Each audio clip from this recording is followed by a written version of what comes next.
Assalamualaikum warahmatullahi wabarakatuh. Selamat pagi anak-anak kelas 7. Semoga keadaan kalian dalam keadaan sehat walafiat. Ya, sebelum kita mulai pelajaran pada hari ini, marilah kita membaca basmalah terlebih dahulu. Bismillahirrahmanirrahim.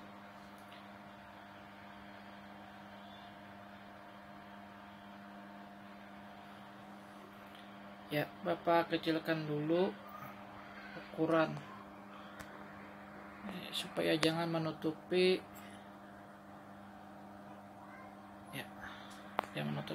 tulisannya. Oke, kita mulai. Pelajaran kita hari ini adalah tentang sholat fardu. Tentu kalian pernah atau sudah tidak asing lagi dengan istilah sholat. Nah, apalagi sholat fardu. Jadi sholat fardu ini adalah kewajiban kita yang harus dilaksanakan 5 kali dalam sehari semalam, yaitu mulai dari subuh, zuhur, asar, maghrib, isya, yang jumlahnya 17 rakaat. Ya, sudah siap ya belajar? Sekarang buka bukunya halaman 25. Sambil dibuka bukunya. Nah, di situ ada gambar lah, ada foto 2 orang antara ayah dan anaknya yang sedang sujud di dalam melaksanakan sholat. Nah, dari melihat foto itu dapat kita ambil makna lah yaitu sholat. Nah, sebelah kanannya apersepsi. Sholat adalah amalan pertama yang akan dihisap di akhirat kelak. Nah, jadi ibadah sholat ini adalah yang paling utama. Jadi siapa yang sempurna sholatnya, maka sempurnalah atau selamatlah ibadahnya yang lain. Jadi barang siapa yang salatnya tidak sempurna, maka belum tentu juga ibadah yang lain jadi sempurna, karena salat inilah yang menentukan baik tidaknya amal ibadah kita. Kemudian salat dibedakan menjadi 2 macam, yaitu salat fardu dan salat sunnah. Nah, kalau salat fardu kalian sudah tahu kan, yang tadi yang 5 waktu tadi, yang 17 rakaat yang Bapak sebutkan di awal. Subuh, zuhur, asar, maghrib, dan isya. Kemudian salat sunat itu banyak nanti. Salah satunya salat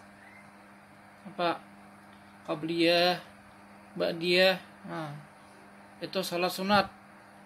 Kalau qabliyah kan salat sebelum salat fardu. Misalnya qabliyah subuh 2 rakaat. Nah, atau misalnya salat ba'diyah itu sesudah salat fardu.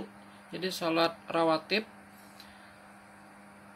itu adalah salat yang mengiringi salat fardu, itu hukumnya sunnah. Nah, itu salah satu contohnya. Kemudian tujuan pembelajaran.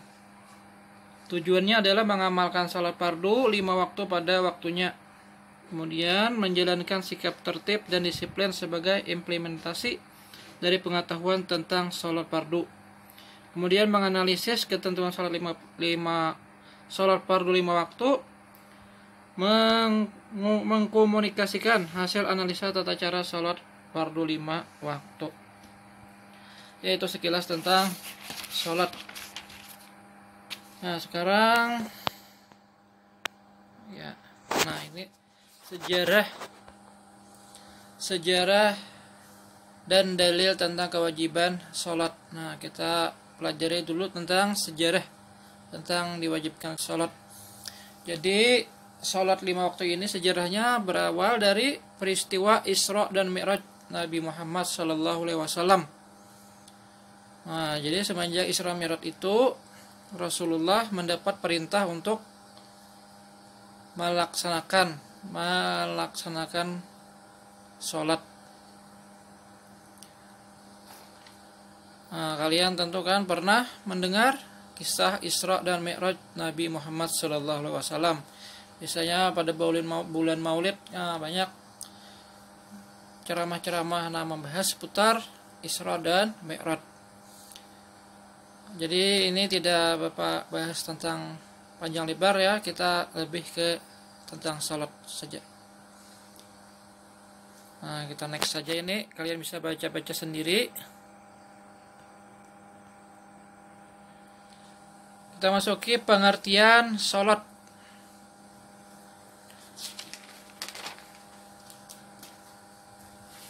Pengertian salat ini silakan di bukunya halaman 26. Kalau secara bahasa, salat itu artinya as-shalah, yang artinya doa. Adapun menurut istilah, salat bermakna serangkaian kegiatan ibadah khusus yang dimulai dengan takbiratul ihram dan diakhiri dengan salam. Jadi ibadah tertentu yang dimulai dengan takbiratul ihram dan diakhiri dengan salam. Itu adalah pengertian salat.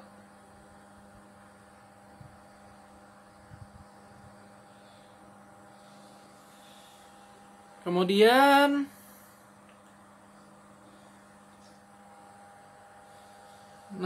di sini kalau di buku ini hukum salat. Nah, di sini kalau di slide ini Bapak ini tidak ada ya.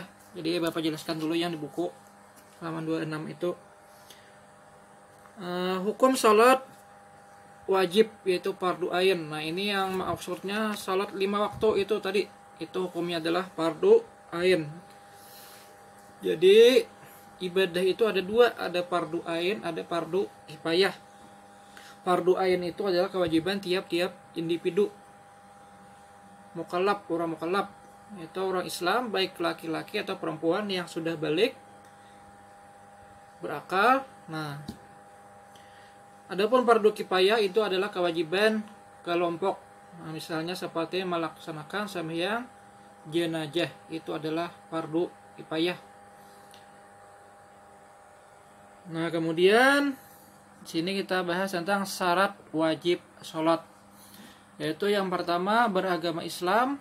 Nah, jadi orang Islam wajib, setiap orang Islam wajib sholat. Kemudian sudah balik apa? Balik itu artinya sudah dikenai kewajiban melaksanakan salat, yaitu ditandai dengan kalau perempuan sudah mengalami menstruasi, kalau laki-laki sudah pernah mimpi basah lah. Nah, itu artinya sudah balik. Kemudian berakal sehat, tidak gila. Nah, jadi berakal sehat. Kemudian sampai dakwah, maksudnya sampai dakwah syiar Islam, sampai ke tempat tinggalnya. Jadi kalau di daerah kita ini kan sudah pastilah sampai dakwah, kecuali soalnya di daerah hutan pedalaman, nah mungkin suku Baduy misalnya atau suku anak dalam, nah bisa saja tidak sampai. Nah, tapi kalau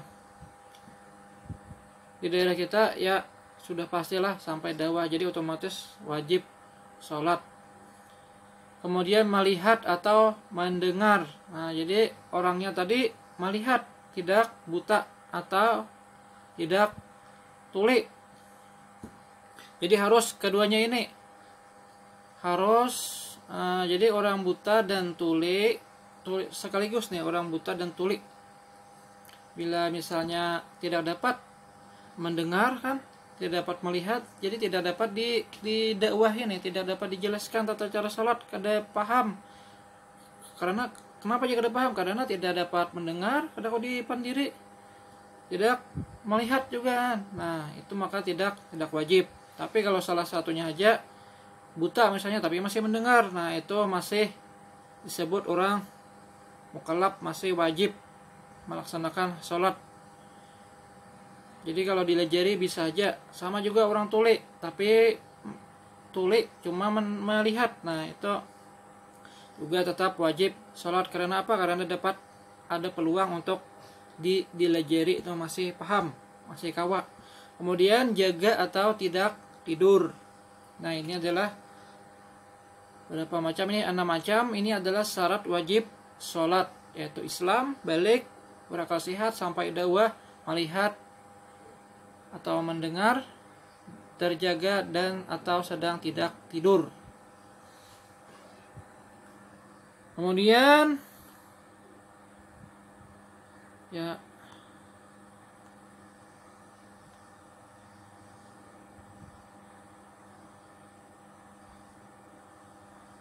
syarat sah sholat. Syarat sah sholat. Nah, yang ini. Syarat sah sholat itu adalah harus suci dari hadas dan najis. Nah, sudah kita bahas tentang hadas dan najis. Jadi kalau cara bersuci dari hadas yaitu dengan apa? Masih ingat? Dengan wudhu dan mandi atau tayamum.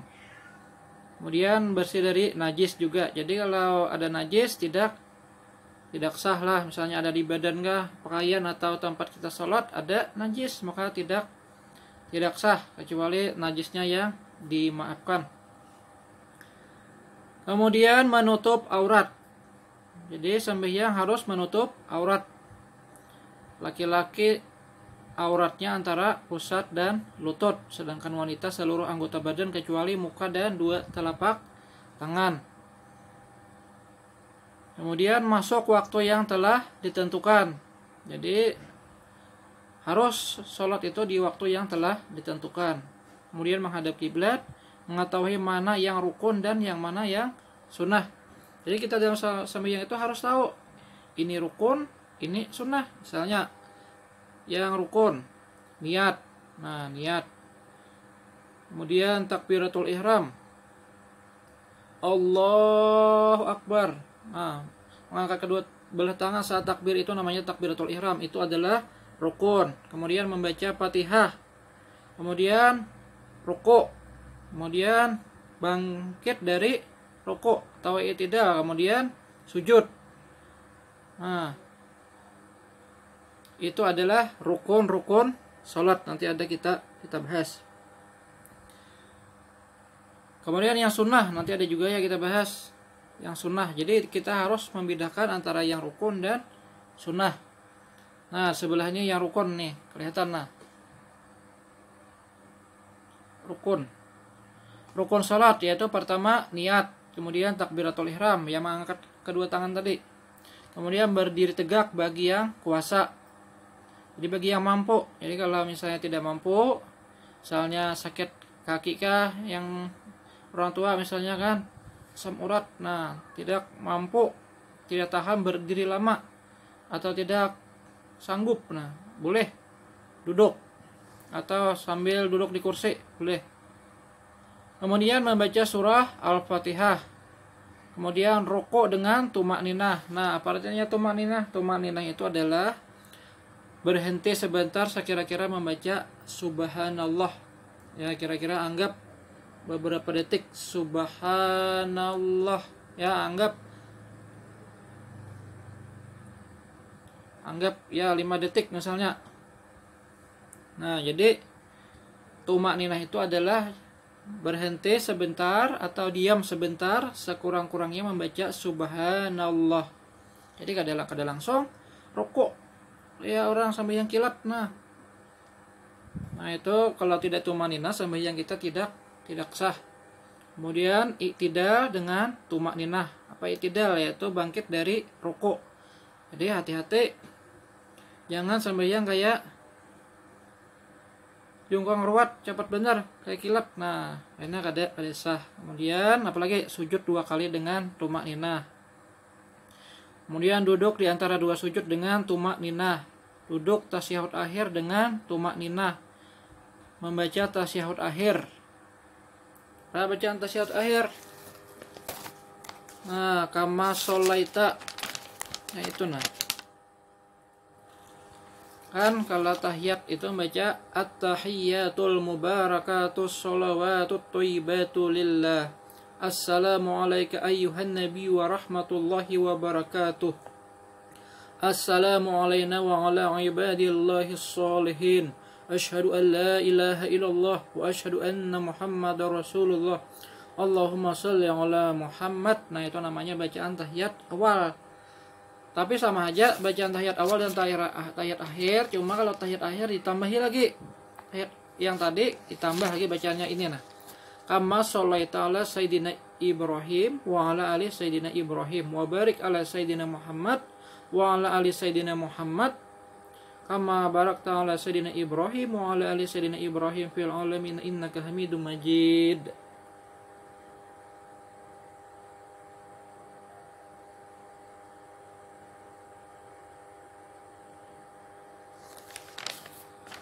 Nah, itu adalah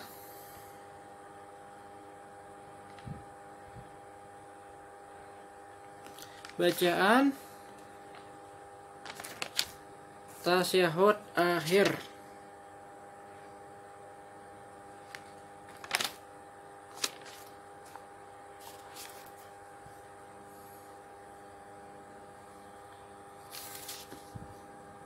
Jadi yang namanya tasyahud akhir tadi itu pada intinya adalah salawat. Jadi kalau tahiyat awal tadi kan Bapak ulang at-tahiyatul mubarakatus sholawatut thayyibatu lillah. Assalamualaikum ayuhan nabi wa rahmatullahi wa barakatuh. Assalamu alayna wa ala ibadillah sholihin. Asyhadu an la ilaha illallah wa asyhadu anna Muhammadar Rasulullah. Allahumma shalli ala Muhammad atau Allahumma shalli ala Sayyidina Muhammad. Nah, itu namanya tahiyat awal. Kemudian tahiyat akhir ditambahi wa ala ali Sayyidina Muhammad. Nah, tambahan tadi wa ala ali Sayyidina Muhammad dan atas keluarga Nabi Muhammad. Salawat.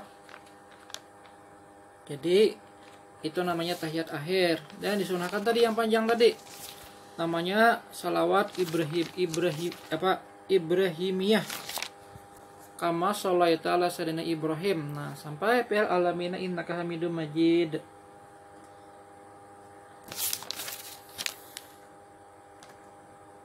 Kemudian membaca salam yang pertama. Nah, jadi salam yang pertama itu adalah rukun. Adapun salam yang kedua itu adalah sunnah. Kemudian yang terakhir tertib. Nah, 13 macam ini adalah rukun salat. Nah, harus diingat-ingat. Harus kita bedakan. Selanjutnya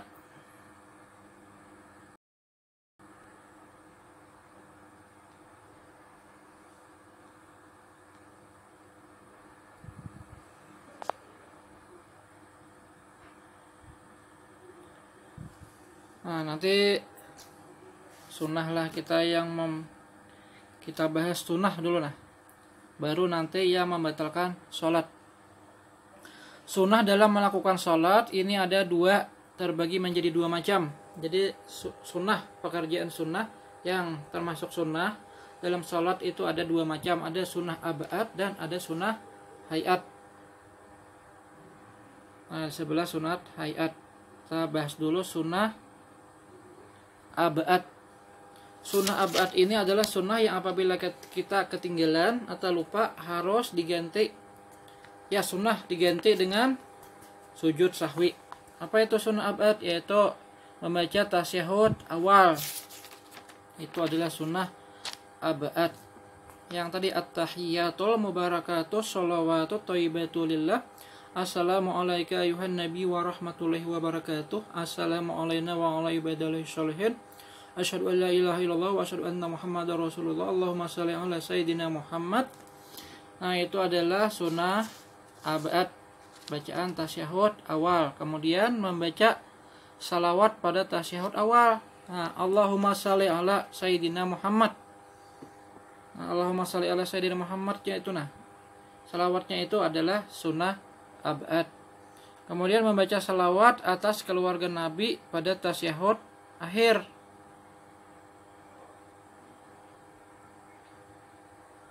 Membaca salawat atas keluarga Nabi pada tasyahud akhir. Wa ala ali Sayyidina Muhammad.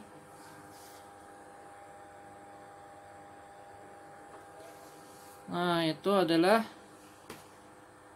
sunnah abad juga. Kemudian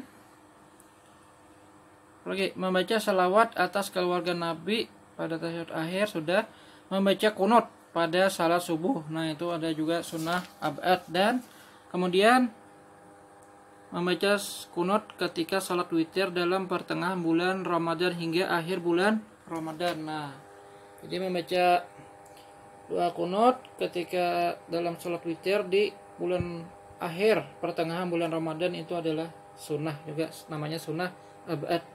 Yaitu sunnah abad ini yaitu yang tadi, bila ketinggalan hal atau disunahkan menggantinya dengan sujud sahwi. Kita lanjutkan sunnah hayat. Sunnah hayat ini adalah sunnah yang bila ketinggalan, lupa mengerjakan, tidak usah diganti.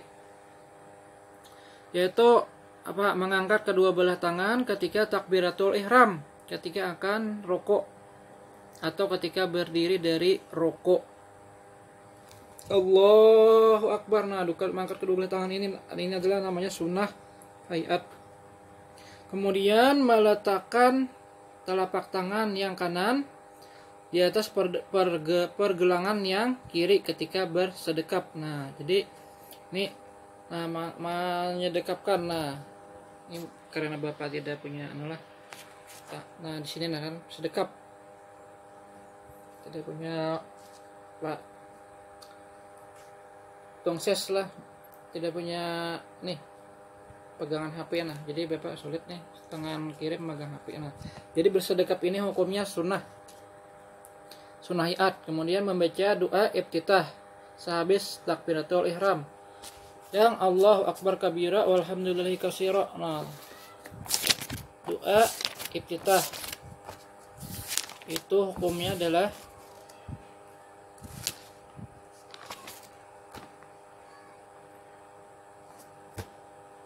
sunnah. Apa kan doa iftitah? Allahu Akbar kabira walhamdulillahi katsira wa subhanallahi bukrata wa asila. Inni wajjahtu wajhiya lillahi fatara samawati wal arda hanifa muslima wa ma ana minal musyrikin. Inna sholati wa nusuki wa mahyaya wa mamati lillahi rabbil alamin. La syarika lahu wa bidzalika umirtu wa ana minal muslimin. Nah, itu adalah doa iftitah atau sunnah hayat. Pagi. Kemudian duduk iftiras dalam semua duduk salat. Nah, duduk iftiras. Duduk iftiras itu adalah duduk saat tahiyat awal, seperti duduk tahiyat awal. Nah, itu namanya duduk iftiras. Ya, Bapak carikan dulu lah fotonya tentang duduk tawaruk dan duduk iftiras.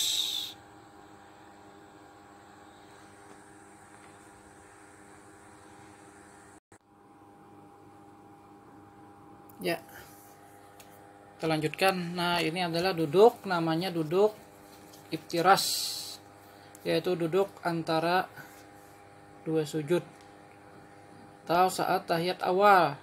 Nah, ini namanya duduk iftiras. Jadi yang betul ya di atas itu, nah itu yang betul. Nah, ini duduknya tampak belakang. Kalau ini adalah saat bangkit dari sujud. Jadi usahakan lutut dulu menempel, baru kita angkat tangan. Jadi jangan lebih dulu lutut yang bangkit lah. Jadi yang sebelah kanan itu yang salah. Jadi yang contreng biru hijau itu yang betul saat bangkit dari sujud. Nah, ini kemudian posisi saat kita berdiri, itu yang di tengah lah. Jadi jangan terlalu rapat. Kalau seperti sebelah kiri itu terlalu rapat, itu salah. Terlalu renggang, yang sebelah kanan itu juga salah. Yang betul yang di tengah. Jadi usahakan kedua ujung jari-jari kaki kita itu menghadap kiblat. Semampu kita lah, usahakan lurus menghadap kiblat. Nah, jadi yang di tengah itu yang betul. Nah, kemudian saat takbiratul ihram. Nah, ini adalah posisi saat takbiratul ihram. Jadi jari-jari kita jangan seperti ini. Nah kalau seperti ini seperti ini. Nah, Allahu Akbar, ini salah. Jadi harus seperti ini. Nah, sekitar telinga. Jadi jangan terlalu ke atas, jangan terlalu ke bawah. Sekitar telinga. Nah, jadi jangan kiop, tapi merekah sedikit ke ini. Nah, kemudian, nah ini adalah saat ruku. Nah, jadi saat ruku itu seperti siku lah. Jadi tidak miring. Jadi seolah-olah telur diandak tidak jatuh saking ratanya.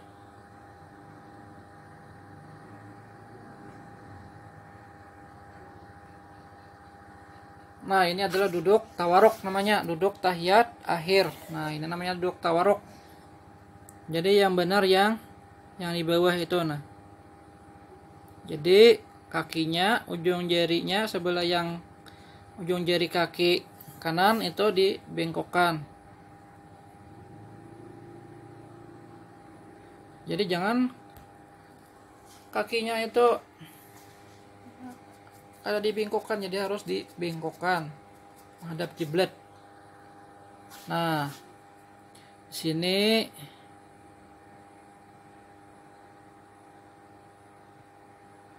bisa dilihat. Ya. Sekarang kita kembali ke slide.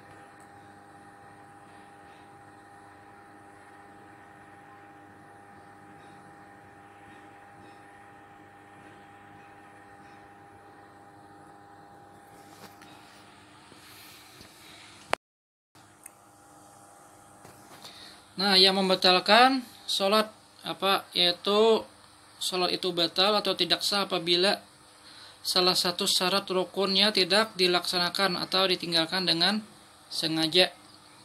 Jadi seperti apa ditinggalkan? Syarat rukun seperti kada berniat misalnya, atau syaratnya seperti tidak berwudu. Nah, atau tempatnya kotor misalnya kan, najis yang tidak dimaafkan. Nah, maka tidak sah. Berhadas. Nah, berhadas batal, diteruskan salat, ya otomatis tidak sah salatnya. Terkena najis yang tidak dimaafkan, yaitu najis yang tidak dimaafkan.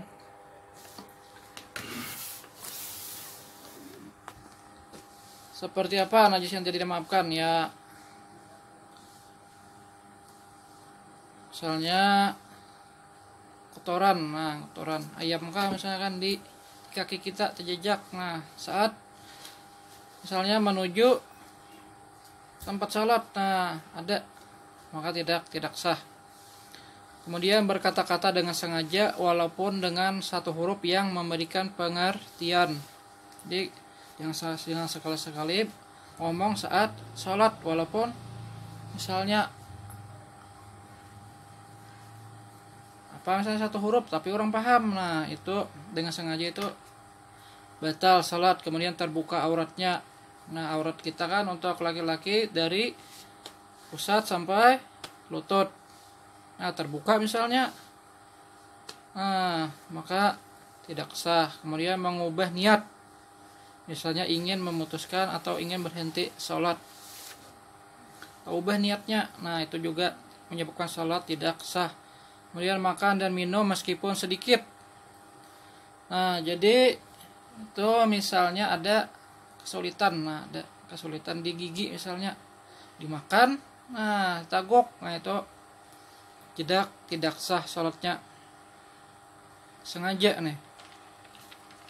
Kemudian lagi bergerak berturut-turut 3 kali, seperti melangkah atau berjalan sesekali yang bersengatan. Jadi itu juga menyebabkan batal salat. Membelakangi kiblat. Nah, sembahyang membelakangi kiblat, nah tidak sah. Kemudian menambah rukun yang berupa perbuatan seperti ruku dan sujud. Ruku sujudnya atau rukunya ditambahnya, nah atau sujudnya ditambahnya, maka tidak sah. Kemudian tertawa terbahak-bahak. Nah, tertawa bergaya sembahyang, bermain-main. Nah, misalnya saat sembahyang tarawih dilanggar atau di masjid bergaya lawan kawan. Nah, itu juga tidak sah lah, sia-sia sembahyangnya. Kemudian mendahului imam, 2 rukun. Mendahului imam, terdahulu, lawan berdahulu ada imam 2 rukun. Nah, itu tidak sah. Kemudian yang terakhir murtad, keluar dari Islam. Nah, ini juga membatalkan sholat. Ya, sudah tadi sunat hayat. Nah, bisa kalian baca-baca sendiri ya sini. Nah, kemudian makruh sholat. Jadi sholat itu makruh ini tidak sampai membatalkan sholat, tapi mengurangi pahala sholat. Yaitu seperti apa? Orang yang sedang sholat, yaitu menaruh telapak tangan di dalam lengan baju. Nah, di dalam simpan tangan baju panjang nih, genal misalnya pakai apa, gamis. Nah, gamis lengannya genal dibuat misalnya. Nah, itu makruh. Menutup mulut rapat-rapat, terbuka kepalanya. Nah, tanpa penutup kepala, kada kopiah, atau tanpa penutup kepala tadi, itu hukumnya makruh. Bertolak pinggang, memalingkan muka ke kiri ke kanan, memejamkan mata, menengadah ke langit. Nah, menahan hadas, berludah, mengerjakan sholat di atas kuburan, melakukan hal-hal yang mengurangi kehusuan sholat. Nah, itu adalah makruh. Kemudian hal-hal yang mungkin dilupakan yaitu dalam melaksanakan salat adalah lupa melaksanakan yang fardu, lupa melaksanakan salat abad, lupa melaksanakan sunnah hayat. Nah, di sini bila lupa melaksanakan salat yang fardu atau rukun, maka harus diganti. Harus diganti. Tidak cukup dengan sunnah abad. Adapun maksudnya tidak cukup dengan sujud sahwi. Jadi bila kita ketinggalan yang rukun, maka harus kita ganti, kemudian diakhiri dengan sujud sahwi. Adapun bila yang kelupaan tadi atau tertinggal tadi sunnah abad, maka cukup diganti dengan sujud sahwi.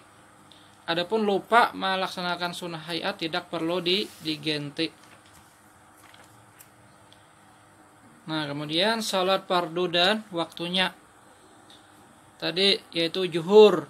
Nah, zuhur 4 rakaat ini waktunya adalah setelah condong matahari dari pertengahan langit. Jadi saat tengah hari itu kan jam 12, matahari kurang lebih seperempat jam atau 15 menit. Nah, itu matahari sudah condong ke barat. Itu masuk waktu zuhur. Kemudian akhir waktunya adalah ketika bayang-bayang sesuatu telah sama dengan panjang bandanya. Jadi ya anggap waktu asar itu kurang lebih jam 3:30 lah sampai jam 4. Nah, itu ya kalau sekarang kan hampir jam 4. Nah, itu tiba waktu asar. Nah, tiba waktu asar itu bayang-bayang tongkat, andai kita malah meletakkan tongkat di tanah lapang, itu bayang-bayang dan panjang tongkatnya sama bayang-bayang itu sama panjangnya. Nah, itu adalah berarti tanda berakhir waktu zuhur, yang otomatis masuk waktu asar. Kemudian waktu asar tadi ketika selesai waktu zuhur sampai matahari terbenam. Nah, bila matahari terbenam berarti masuk waktu maghrib. Kemudian waktu maghrib itu berakhir sampai hilangnya syafaq atau awan senja, awan merah. Nah, awan merah di sebelah barat. Kemudian bila hilang tadi maka masuklah waktu isya sampai terbit fajar. Nah, bila terbit fajar berarti waktu subuh masuk. Nah, waktu subuhnya kapan? Waktu subuhnya mulai tadi timbul di sebelah timur syafaq, awan kemerahan. Nah, tanda matahari tuh, matahari mau terbit sampai hingga matahari timbul. Nah, matahari terbit.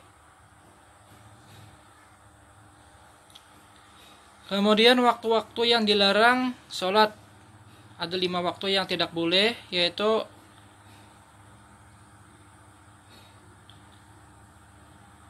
setelah salat subuh hingga terbitnya matahari. Jadi waktu yang dilarang ini adalah waktu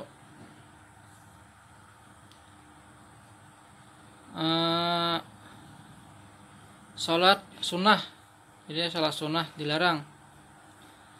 Sholat subuh, setelah sholat subuh hingga terbitnya matahari. Kemudian ketika terbitnya matahari hingga sempurna dan naik kurangnya setinggi tombak, kurang lebih 10 derajat dan dari permukaan bumi. Kemudian ketika matahari rembang di atas kepala hingga condong sedikit ke barat. Nah, jadi pas sekitar jam 12-an itu makruh sembahyang yang sunat. Kemudian setelah sholat asar hingga terbenam matahari. Nah, ini juga makruh. Kemudian ketika mulai terbenamnya matahari hingga sempurna. Nah, sini beberapa pelajaran dan kewajiban sholat. Yaitu sholat merupakan syarat menjadi takwa. Jadi dengan sholat itu menambah ketakwaan. Sholat merupakan benteng kemaksiatan. Sholat mendidik perbuatan baik dan jujur. Sholat akan membangun etos kerja. Jadi melatih kedisiplinan. Kemudian sholat sunnah, yaitu sholat rawatib. Apa itu sholat rawatib? Yaitu sholat sunnah pengiring sholat fardu, yaitu ba'diyah dan qabliyah. Kalau qabliyah itu kan sebelum salat sunat, sebelum salat fardu. Kalau ba'diyah salat sunat setelah salat fardu. Kemudian salat sunat wudu. Nah, setelah wudu sunahkan salat sunnah, namanya salat sunnah wudu. Kemudian salat duha. Salat duha. Kemudian salat tahiyatul masjid, salat tahajud, salat istikharah. Salat misalnya bimbang, ragu, nah maka agar yakin salatlah salat istikharah. Kemudian salat sunnah mutlak. Nah, salat sunnah mutlak ini adalah salat sunnah yang tidak terikat dengan waktu. Jadi misalnya habis salat isya lalu sembahyang sunnah sebanyak-banyaknya, itu namanya salat sunnah mutlak. Kecuali tadi di luar, maksudnya ini salat sunnah yang salat sunnah mutlak ini maksudnya salat sunnah yang tidak terikat dengan waktu, kecuali waktu yang tadi yang dimakruhkan salat. Nah, di luar itu sembahyang sunnah mutlak namanya sebanyak-banyaknya. Jadi ini tidak ada batasan jumlah rakaatnya. Kemudian salat sunnah awabin. Nah, apa ini salat sunnah awabin? Ini ada dua pendapat. Yang pertama mengatakan itu adalah sunnah awabin ini maksudnya sholat untuk pendekatan kepada Allah. Yaitu ada yang mengatakan pendapat yang pertama yaitu sholat duha, yaitu kurang lebih jam 9-an itu saat matahari terbit. Nah, bukan terbit lah, bersinar. Nah, bersinar. Saat itu orang kan sibuk begawian, mencari nafkah, sibuk dengan urusan dunia. Nah, tapi ada seorang sembahyang, yaitu sunnah, namanya sunnah awabin, yaitu untuk mendekatkan diri kepada Allah. Yaitu ada yang mengatakan salat duha tadi, tapi ada juga yang mengatakan salat sunnah antara maghrib dan isya, selain salat ba'diyah maghrib. Nah, selain ba'diyah maghrib itu salat antara maghrib dan isya. Itu pendapat yang kedua, mengatakan itu adalah salat sunnah awabin. Kemudian salat sunnah tasbih, salat sunnah taubat, salat sunnah hajat, salat tarawih, witir, salat id, baik idul adha atau idul fitri, salat gerhana, baik matahari atau bulan. Kalau bulan kan khusuf, kalau matahari khusuf.